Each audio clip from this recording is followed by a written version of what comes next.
So good morning everyone, my name is Lalit Soni and today we will be discussing Indian Express as usual. Uh, Hold on a second.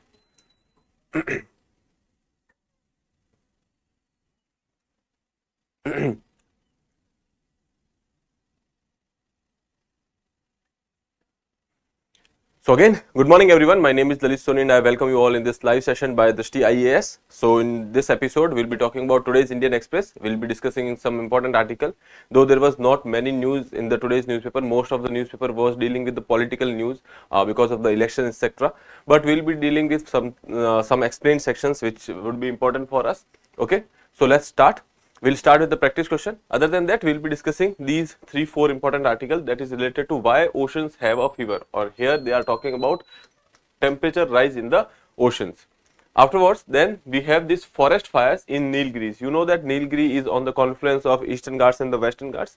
When we are talking about the southern India, we don't have much wildfires over there, but recently we have seen an increase in the wildfire related activities in the Tamil Nadu region. Okay, so we'll be talking about that. Afterwards, Russian presidential elections. So you know that there was this presidential elections, and again there are high chances Mr. Vladimir Putin will be elected as the president again. Okay, so we'll be talking about these 3 important articles. Then we'll give you one article for your own read and the practice question in the end of the session. Here, this is the front page of today's newspaper.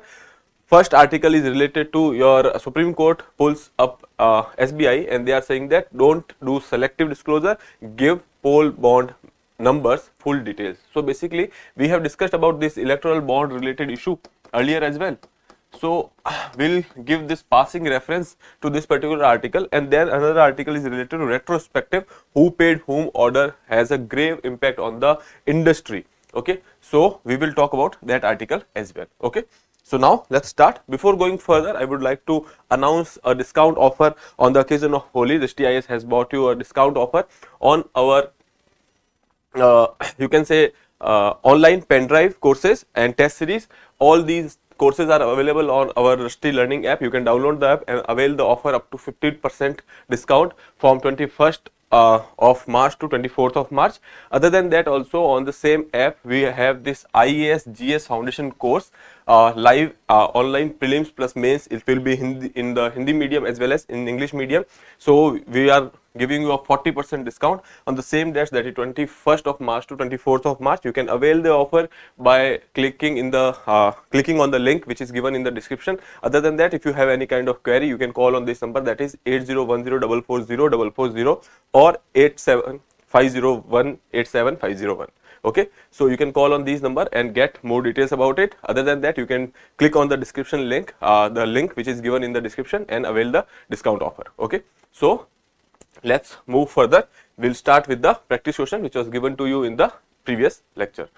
Nilgiris are located on the, sorry, this is for the today's, I guess.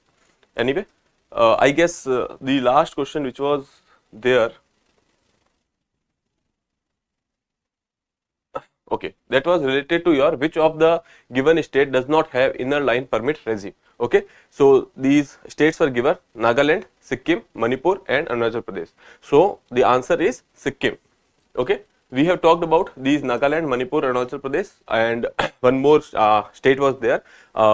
So these states will have inner line permit system, which was a colonial permit system, or you can say this system was there to safeguard the interest of the tribal communities which are living in that particular area. Okay, Sikkim does not have inner line permit. Okay, so that is your answer. Now coming to the first article of the day. Okay, so bench tells bank to file affidavit on compliance by 21st of March 5 p.m. So basically here they are talking about SBI. Supreme Court has asked SBI to give up full data, full disclosure, all the details related to electoral bond scheme, which was started in 2018, and then it was discontinued recently by the Supreme Court's verdict in 2024. Okay, so Supreme Court has said that by 15th of March you have to give this data to Election Commission of India, and then Election Commission of India will publish it. Okay. So SBI has given the data to Election Commission of India, and Election Commission of India has published the data. But the thing is that data looks certain details that is related to your unique electoral bond number. Okay. Now the thing is, this bond number will tell you which donor has given to which particular party, or you can say that you can associate the donation with the particular party. Okay, and they can identify the person, or you can say the donor as well. But now the thing is, SBI has not given this particular data because they thought that they are under this impression that since the electoral bond scheme was based on the anonymity of the donor, so that is why they did not reveal the data. So herein they have said that we were of this opinion that we are not supposed to give up that particular data. Supreme Court said that when we said that all details should be furnished, it means that inclusive of all details. Okay. So let's see. Disclose all details on electoral bond purchase or redeemed after April 12, 2019 interim order, including their unique alphanumeric codes to the Election Commission of India by March 21st 5 p.m. and you have to file an affidavit of compliance that you have done that. Okay. The unique alphanumeric codes would enable matching the poll bond donors with the recipients. So who has given to whom, that the idea will be given with this unique alphanumerical bond number. Okay. So just like your transaction number, we have this bond number wherein you can identify this particular bond was purchased by this particular man, and they have that particular bond has been redeemed by that particular party. Okay. So that is the one thing. The expression includes clearly demonstrate that inclusive parts was treated as illustrative and not exhaustive of the nature of disclosure which was to be made by SBI. So when Supreme Court given their verdict, so they have said that all the details, including 3-4 articles name they have talked about, but the thing is they did not. Now Supreme Court is saying that list was inclusive and not exhaustive, like that was not limited to that particular 4 or 5 details. When we said that you have to give up the details including all these things, it means that every data you have to give. Okay. Now SBI said that we were functioning under the edict of anonymity which had not been stayed. So they have said that you have scrapped the electoral bond scheme, but we were not sure that you have scrapped the anonymity behind that as well. So we were of this opinion that anonymity should be maintained of the donor. Now so that at that time we were directed to preserve the anonymity. Okay.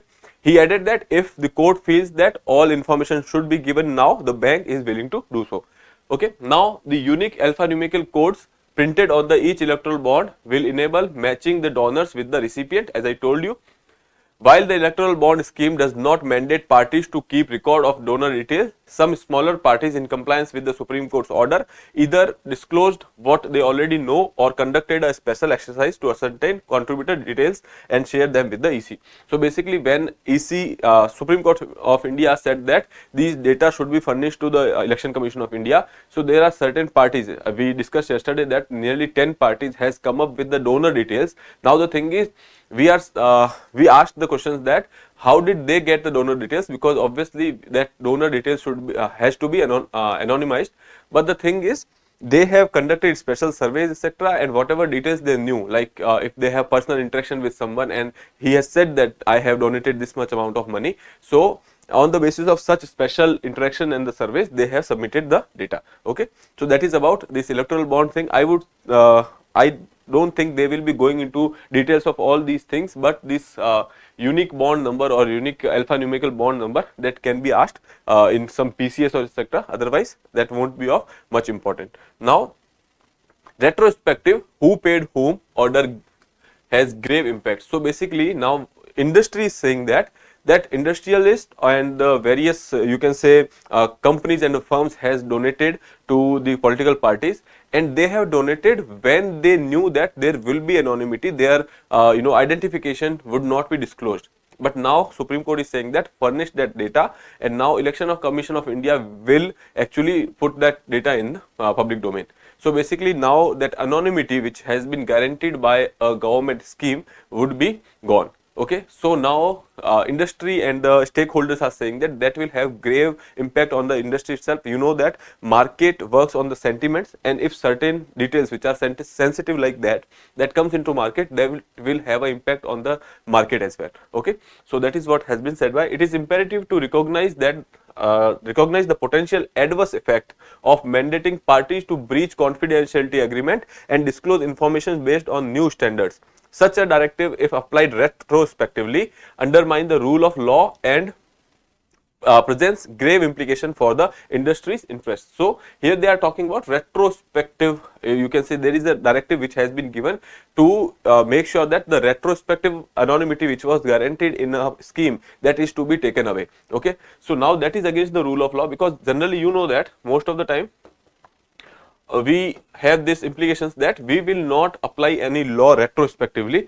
Okay, most of the in the civil matters we can do, but in the criminal matters we don't. Okay, this is also a civil matter, but as a matter of fact it is a sensitive matter as well. Okay, if you are going for the retrospective impact of this particular directives which has been given by Supreme Court, that they will reveal the data of these companies, that will have a adverse impact on the market. Okay, now the businesses has purchased bond under a specific government scheme. Okay, so they did not do anything illegal, so that they should not be punished for it. But ultimately, if court is not punishing them, and such details are in the market which can be detrimental for the stock markets, or you can say as a matter of fact market as a whole, so that might have some kind of losing ends for the industrialists, and that is why that can be acting as a indirect punishment for them. Application was not numbered and that it had to follow procedure. Okay, so now this particular concern has been raised in the Supreme Court.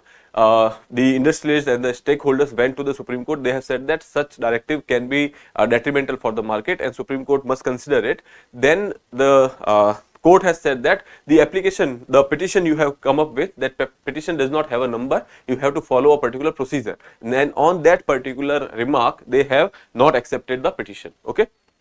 Ease of doing business is a key element in India's competitiveness globally. Retrospective action lead to reduction of business confidence for Indians and the global investors. Now the thing is, if you are going for some action which is retrospective, so next time when you are coming up with some certain scheme which is involving them, which is involving a businessman to invest in government scheme, they might not go for it. They will think that if they go on the clause of anonymity and afterwards they come up with this certain idea like this and they reveal their identity, that can be detrimental. So that actually hinders the confidence, or you can say that actually shake the confidence of the businessman or the market as well. Okay, a bond scheme has promised anonymity and seeking such disclosure retrospective would hurt members of the industrial body. A retrospective change in standards of review and disclosure violates the principle of certainty and predictability of law, and therefore disclosure ought not to be mandated. Okay, so that is what the stakeholders has said. We have this association chamber of commerce. They have said that that should not be the case. These disclosures should not be done. Okay, so that is about this article. Here why I took this particular article, because we are applying a law retrospectively here. Okay, generally we don't do that. Now moving forward, we have this oceans have a fever. Here is why. So recently it was seen that in 2024 we have seen that there is a rise in the temperature, or you can say sea surface temperature. When we are talking about sea surface temperature, we are saying that the top layer of the oceans are getting warmer. Okay, so what happens if these layers are getting warmer? Recently here you can see the graph. These gray lines are the older trends. Okay, in 2023 you can see that this is the line which is basically moving above from that particular older trend. Okay, and now when we are talking about the 2024, this is the black line, is the recent you can say developments in the temperature. So this is even more than it was earlier. So we can say that the change in temperature is rising, or you can say sea surface temperature is rising at a very fast pace. Okay, so maximum temperature which was you can say recorded in 2023, okay, that was nearly 20.98. okay, and then which we have recently recorded was 21.06 degrees Celsius. Okay, so now when we are talking about these changes, here you can see that nearly 1 degree change has been there. Okay, so that is the thing we are talking about. Earlier when we are talking about these levels here, so you can say that there was earlier some 20 degrees Celsius, now it is 21 degrees Celsius. You can say that there has been a you can say increase of nearly 1 degree Celsius, and there are high chances we will surpass the mark, that is 1.5 degrees Celsius. Okay, so that is a cause of concern for us. So let's see what they are talking about in this particular matter. The average global sea temperature, that is SST, the temperature of the water of the ocean surface for February 2024 stood at 21.06 degree, that is February 2024. Okay, and then when we are talking about the it is the highest ever in the you can say when we are seeing the database from the 1979, we can say that this is the highest ever. Okay, and the previously recorded highest temperature was 20.98 degrees Celsius, that was in August 2023. Okay, so here last year we have recorded the highest temperature in August 2023, that is 20.98, and this year in the March itself we have surpasses that, that is 21.06 degree. Who knows what will happen in the June and August. Okay, now coming to the next part, why oceans are getting warmer. Now we have seen the trends, now oceans are getting warmer, then why it is happening. Okay, so there are certain natural causes and there are certain anthropogenic causes, or you can say human based causes. Okay, in after the industrial revolution, we have seen that there is a rise in the fuel which we are using in our industry. Okay, recently this fossil fuel is being used everywhere, and that is on the rise, and because of which we have these greenhouse gases. Now you know that greenhouse gases have a certain impact on the environment. When we are talking about the greenhouse effect, we know that certain radiations which are coming inside the Earth's atmosphere, but they are not able to get out of it, and because of which that create a chamber like situation wherein the temperature is continuously rising, because these long wave radiations are not able to get out of it. Okay, so here you can see considered like if this is Earth and this is our atmosphere. Okay, so the insolation from the sun, okay, whatever insolation rays are coming from the sun, they are entering atmosphere because they are short wave radiations, but then whatever radiations are emitted by the Earth, they are not able to get out of it because of the greenhouse gas impact which has been generating over here. Okay, so that is why the temperature of that particular region is been rising, or you can say as a matter of fact the temperature of Earth is been rising. Okay, so here let's see why are the ocean getting warmer. There are human activities related to fossil fuel and they are generating greenhouse gas impacts, and because of which temperature is basically rising. When we are talking about the greenhouse gases, we have this carbon dioxide, methane, ozone, nitrous oxide, okay, which are trapping heat in the atmosphere and contribute to the global warming, which is a simple impact which we have discussed here. As a result, the average global temperature has risen at least 1.2 degrees Celsius from the pre-industrial level temperatures. Okay, before the pre-industrial, or you can say industrial revolution, or nearly 2 centuries you can say.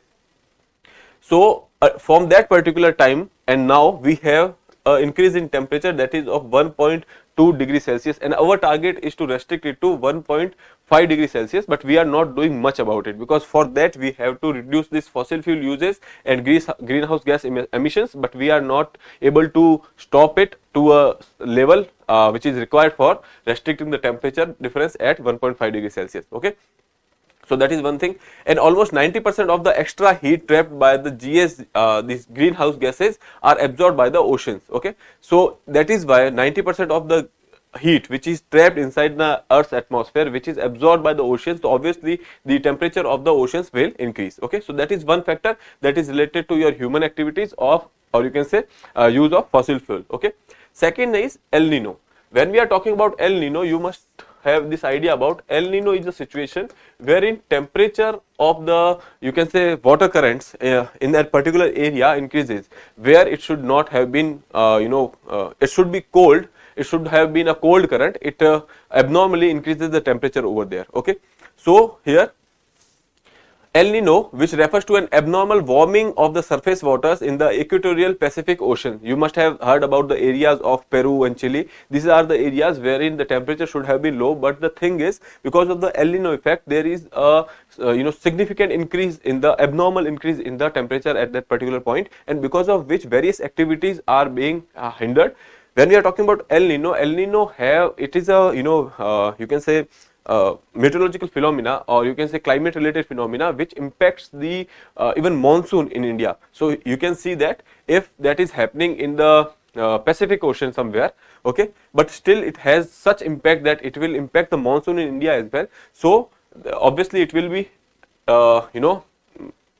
impacting the ocean surface as well. So here, abnormal warming of the surface waters in the equatorial Pacific Ocean, that is El Nino. So obviously this phenomena is related to the warming of the ocean surface. We can say that that is one of another reason for the increase in the surface level temperature of the oceans. Okay, now we are having this ongoing El Nino event. Right now we are going through an El Nino event which is unusually higher than ever. Okay, now weather pattern has been peaked and begin to wane. So when we are talking about the climate change, because of which these extreme events are happening at a very fast frequency, or you can say this frequency has been increased. Okay, so that is one thing. There is also less dust blowing off the Sahara desert. Okay, what is the relation of dust with the ocean temperature? So here, let's say this is your ocean, okay, and here we have this Africa somewhere, okay, and because of the Sahara desert and the wind speed which is like this, and this dust particle comes here and form a layer over there. Okay, they form a layer on the ocean, because of which you will see that these solar radiations which are coming from the sun, they are not entering or they are not getting into the ocean, because of which this insolation is not reaching the oceans because of this cloud of dust, you can say, and that is why the temperature of that particular area is not increased. Okay, so we can say that if this dust cloud is there, temperature will not go beyond a certain level, that will not increase. But recently what is happening is that because of the low wind speed, okay, if wind speed is low, so this dust might not come here, and that is why this cloud will not form. So these insolation, or you can say these solar radiation, will directly impact the ocean, and then the temperature of the ocean will increase. So that is happening right now because of the lesser wind speed or no wind speed. These dust particles are not coming to the ocean surface and they are not forming any cloud over there, and that is why these insolations are coming and impacting the ocean temperature over there. Okay, so that is another thing that is related to your you can say dust which is blowing at a lower speed right now. Okay, now drop in the amount of sulfur allowed. Okay, so when we are talking about the ships in the ocean, ship uses fuel, and this fuel used to have sulfur. Okay, and but the thing is, because of the pollution related activities, we have said that the sulfur content must be reduced. And now what used to happen is, when there was sulfur in the inside the fuel, because of which there was emission of SO2, that is sulfur dioxide.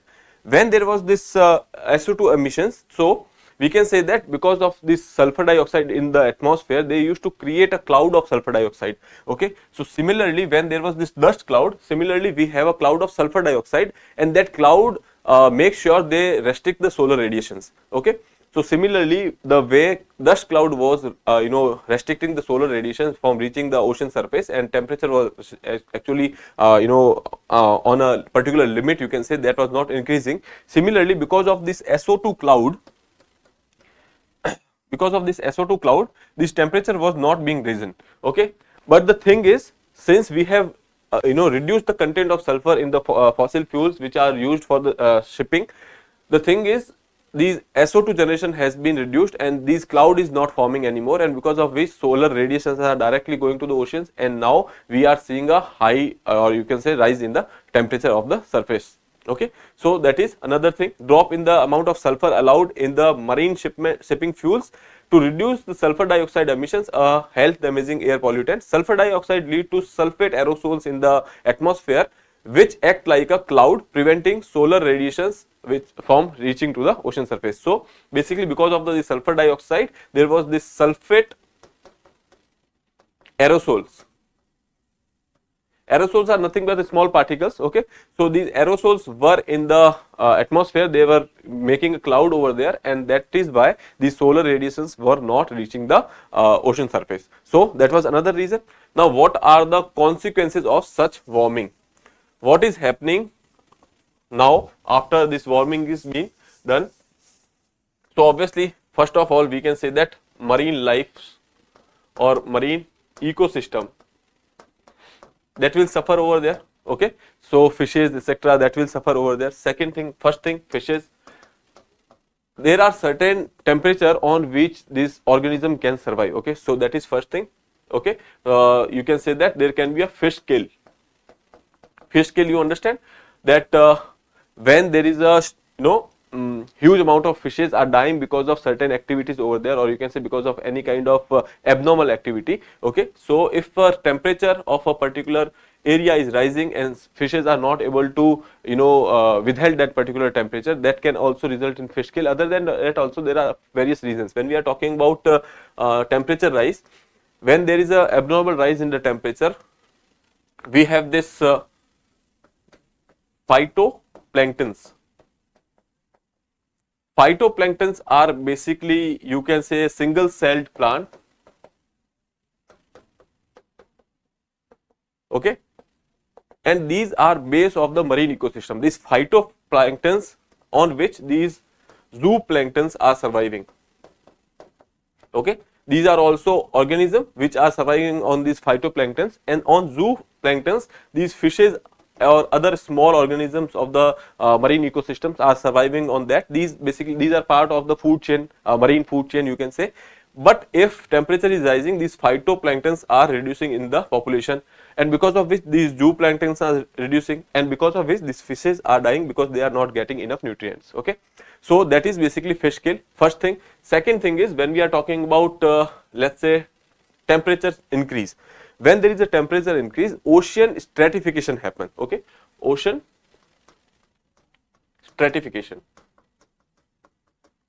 you know that warm air has a tendency to go upward. Similarly, when oceans get warm, they get less denser, and these warm oceans or warm waters, they rises upwards. Okay, so we will see that we will find a phenomena wherein there are stratas. Okay, this is the ocean water.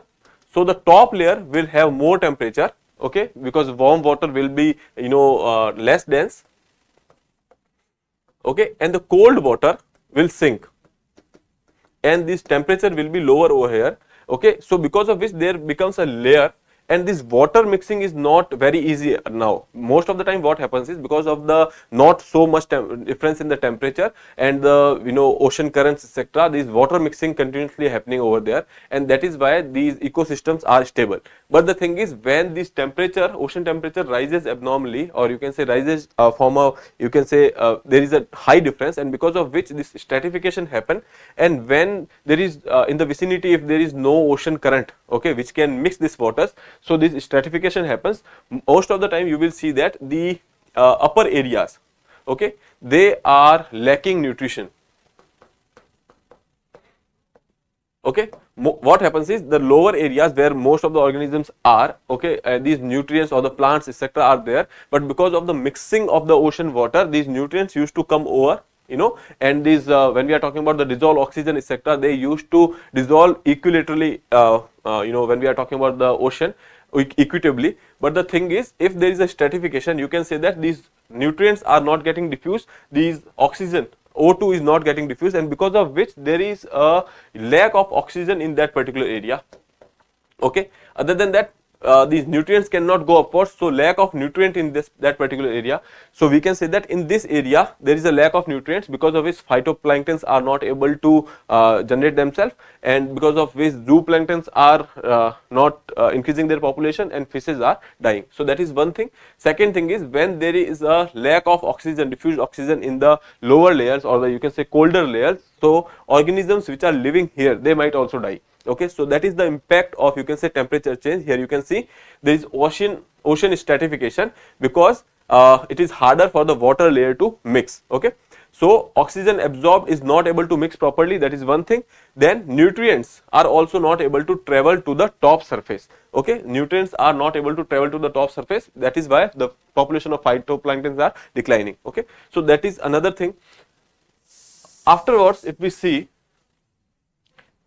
if temperature rises, you must have heard about coral reefs. Okay, so these corals are basically very sensitive towards the temperature. Okay, so if temperature is rising, that will have an impact on the corals. Corals have this particular algae. Okay, so the name of algae is zooxanthellae. Okay, when we are talking about corals, you must know that this is a symbiotic system wherein these algae are dependent on the corals for their you can say they are living over there on the corals, and the corals are imparting some kind of colors because of these zooxanthellae algae. Okay, so now what happens is that when this temperature increases, okay, so these algae or the population of these algae actually decreases, because of which you will see that this color of the corals are gone. These corals are being colorless, and you can say that color bleaching or the coral bleaching, you can say, that happens over there. Okay, because corals are leaving their colors because of the less population of these algae, because these algae are not getting enough nutrients. Other than that also, when temperature increases, these algae cannot survive over there. Okay, so that is why we have this disease which we call coral bleaching, and coral are basically discolored because of that. So ultimately, and corals are basically an indicator of a healthy water ecosystem. Okay, so that is happening because of your temperature rise. Okay, so these are certain implications. Other than that, you can say that migration, you know that like birds etc., the aquatic organism also migrate time to time because of the temperature you can say differences over there. Whenever some organism is there which is adaptive to a particular temperature, if the temperature of that particular particular area is rising or getting lesser, these organism actually travels. Okay, they migrates. So if the temperature of that particular area is increasing, so there will be an impact on the migration patterns of that particular area. Okay, so that is also happening recently, which we have seen. Okay, so these are certain things which are, you can say, some consequences of increasing the ocean temperature. Okay, so now what is happening? Other than that, one more thing, heat waves. Okay, heat waves in our land, or you can say terrestrial system also, we have seen these heat waves. And similarly, when these temperature rises in the oceans, and because of which ocean currents temperature is also rising, these heat waves are generating over there. And recently we have seen that because of the climate change etc., these events of heat change has been more frequent. Okay, so these are certain consequences. Now what should we do now? We can't do anything.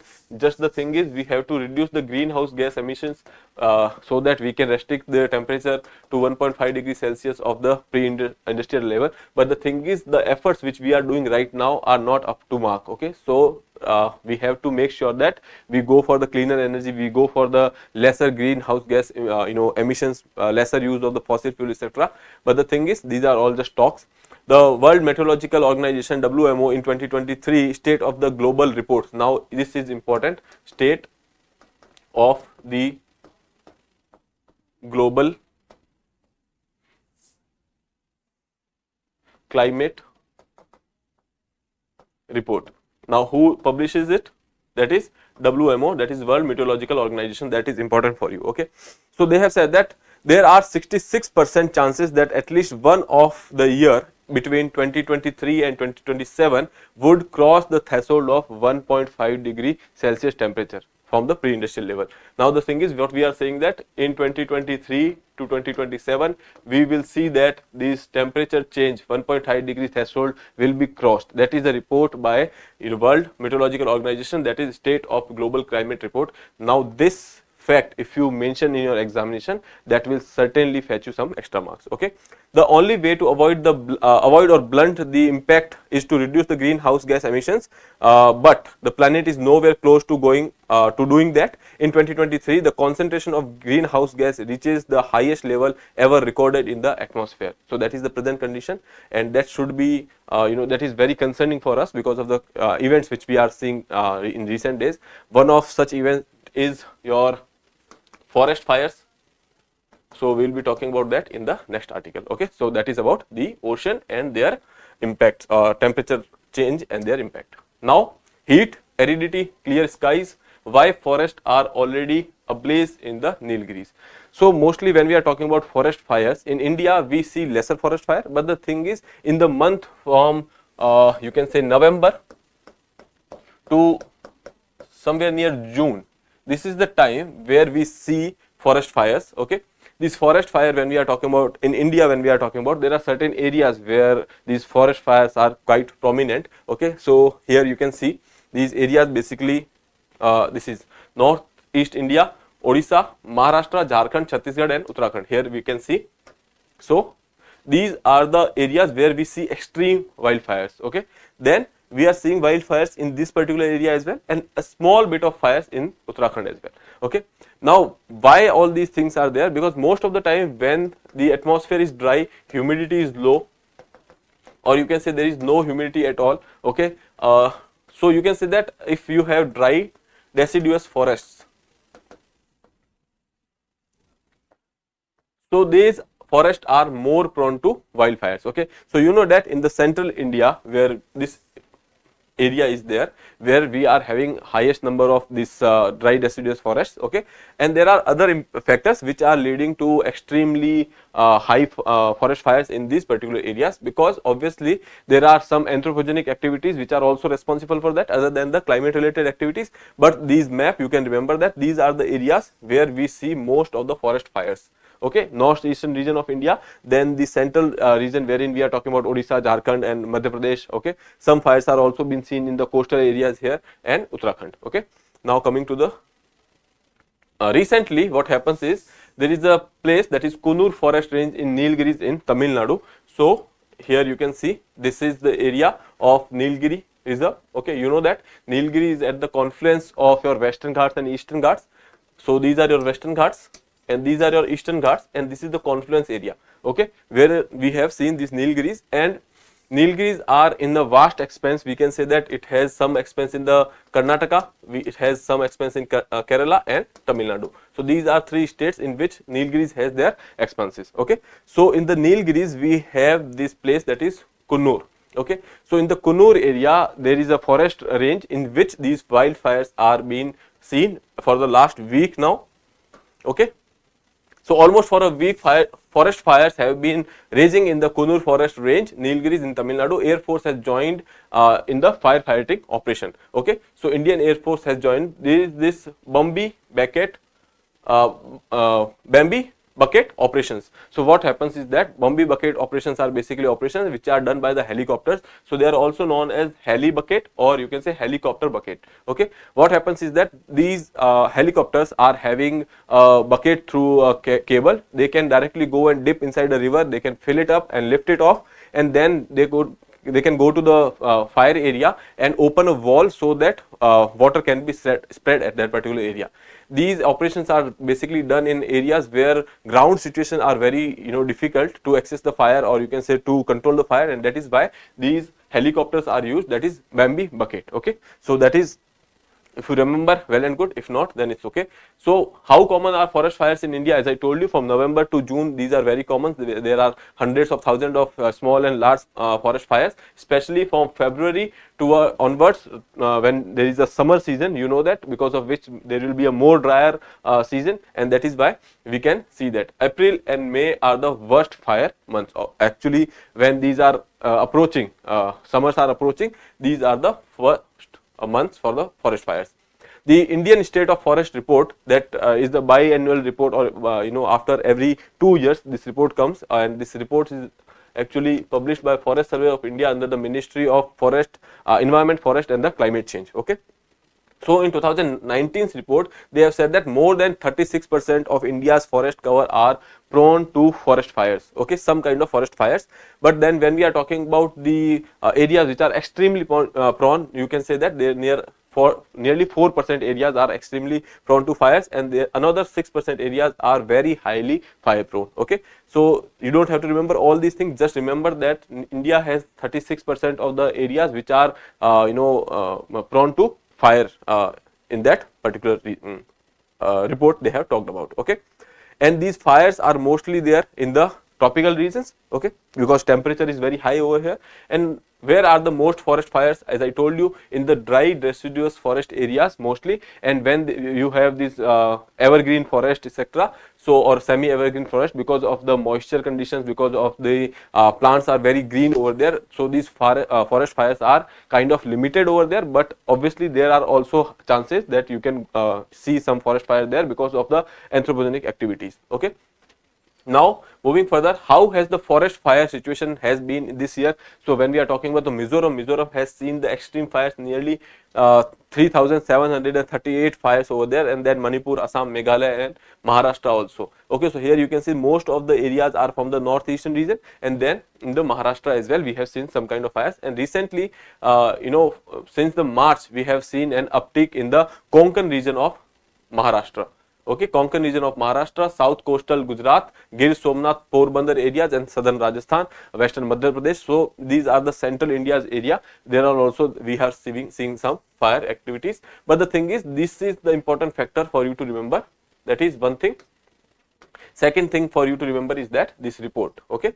Then coming to the other areas or other factors, are forest fires in South India unusual? So mostly when we are talking about the southern area or the areas of Karnataka, Kerala and Andhra Pradesh, etc., we can say that there are not many forest fire in that areas. But recently in Tamil Nadu we have seen that, because most of the time when we are talking about this eastern Ghats and the western Ghats, the climate over there is basically evergreen. You will find evergreen forest over there, semi evergreen forest. So that is why forest fires are lesser. But recently there are trends that we have seen fires in the Tamil Nadu region, okay. Tamil Nadu have reported wildfires in the forest in the recent years.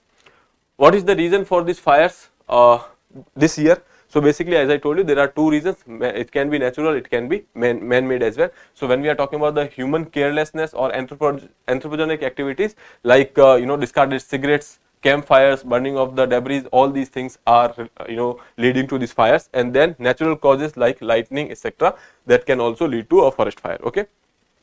Forest fire needs a conducive atmosphere to spread, that is hot and dry temperature, high tree density, okay. So in the areas when we are talking about this northeastern region and the western Ghats, eastern Ghats, if there are less chances that fire will be there in the western Ghats.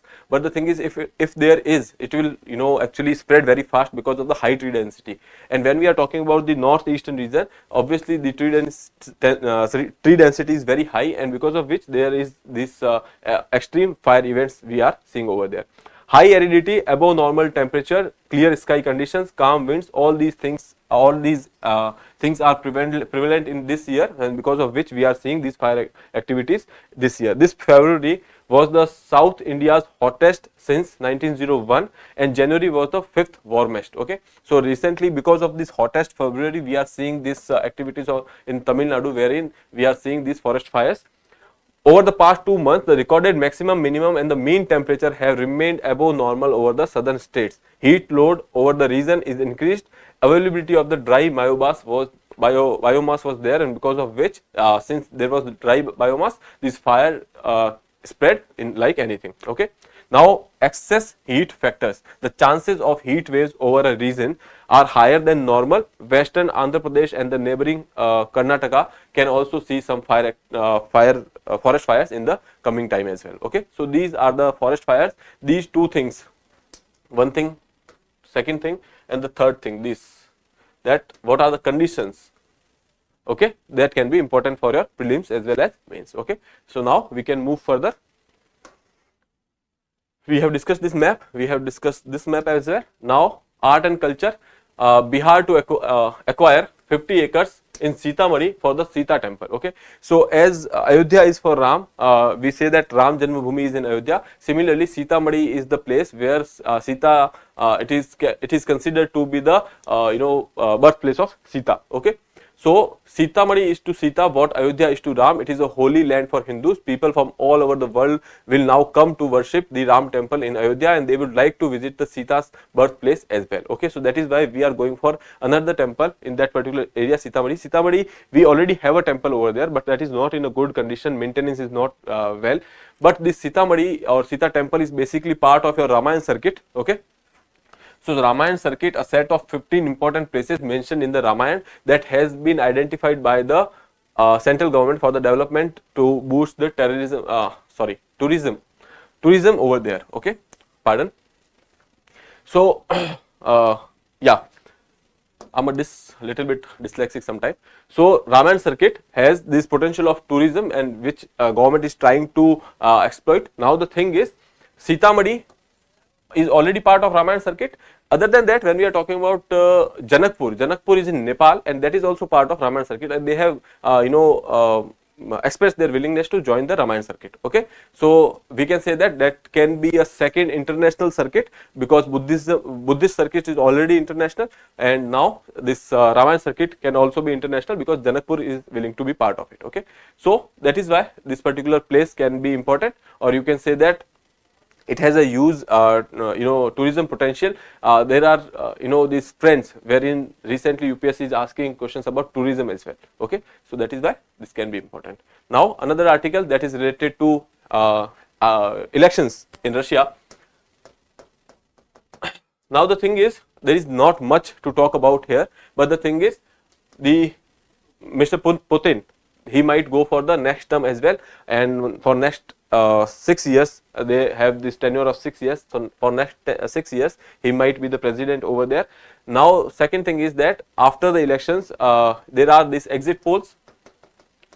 Exit polls are saying that he will be getting a big win this time as well. Okay. Other than that, he has said that the USA and the NATO allies are already present in the Ukraine. That will actually exaggerate the situation in the Russia-Ukraine war. Okay. Second, what he has said that Putin has, after the elections, has said that the big win for Putin was a result, or you can say that was the acceptance by the Russians that the war in Ukraine was the right choice. Okay. So these are certain things which has been talked about in this particular article. That is not much to discuss. There is this Kharkiv region, that is Kharkiv region, that is in Ukraine. Okay, or you can say that can be a Russia-Ukraine conflict point. So UPSC has tendency to ask these questions like which area is related to which conflict, that is the just say Armenia, Azerbaijan, we have this Nagorno-Karabakh region, then this region can they have asked Kharkiv, etc. So that is why just remember this region. Now they are saying that there are certain reasons, Russia is saying that if this war continues, they will consider to put some kind of buffer zone over there in the Ukrainian territory, because Russia has occupied some Ukrainian territory already. Okay, and they are saying that now that territory which has been occupied by Russia, that is part of Russia now. Okay, so they can they are saying that they can go for a buffer zone over there. Putin says Russia will build buffer zone in Ukrainian territory if necessary. Okay. And other than that, which we have already discussed, that NATO military personnel were already in the Ukraine, says saying that Russia has picked up both English and French spoken people in the battlefield. So basically they are saying that in the battlefield they have come across people who are speaking French and English. So there are high chances that NATO allies are already being part of that particular war. Okay, so this is the situation right now. When we are talking about this particular election, Western countries, West condemned the Putin's election victory, but India, China, North Korea are congratulating him. Obviously, West is against Russia, so they will say that these elections are fraud or some kind of malpractice has happened. And when we are talking about the China, China is a new friend for Russia. North Korea is also a communist country, and these China, North Korea, Russia are being now equation over there. And when we are talking about India, India is all-weather friend of Russia, so obviously India will also congratulate. In Africa, where the West is struggling to win support, some newspapers saw Putin's win as reinforcing the stance of Burkina Faso, Mali and Niger. These are the area Burkina Faso, Mali, Niger. Recently there was this coup in these particular areas, and these areas are basically supported by Russia. Okay, so when there was a coup in that one particular area, I don't remember the name, I guess this was in Niger, when this coup was happening over there, and the Russian flags were also there on the roads. Okay, so we can say that they are in support of Russia, wherein West is trying to get a stronghold in the African countries, but they are not able to maintain that hegemony in the African countries. Okay, so we can say that these areas of China, North Korea, India, and the some countries of Africa, which are going through this coup or political instability, they are congratulating Putin for their election victory. Okay. So that is about today's newspaper. There is one article for your own read that is related to your disqualification and the equation of governor and the state governments. Okay, so you can go and read this particular article, and mostly we have talked about disqualification in our previous lectures. We have also talked about this issue of government versus the governor, state government versus the governor. So I guess you can go through this particular article. Okay, now coming to the practice question for you. Okay, so Nilgiris are located at the confluence of Western Ghats and the Eastern Ghats. They are extended to which of the following states? Tamil Nadu, Kerala, Karnataka, and option D is all of the above. So you have to attempt this question, answer in the comment box. With that, I would like to take your leave, and if you have not subscribed the channel, please subscribe the channel and click on the bell icon. Okay, thank you very much. I will see you in the next session. Bye.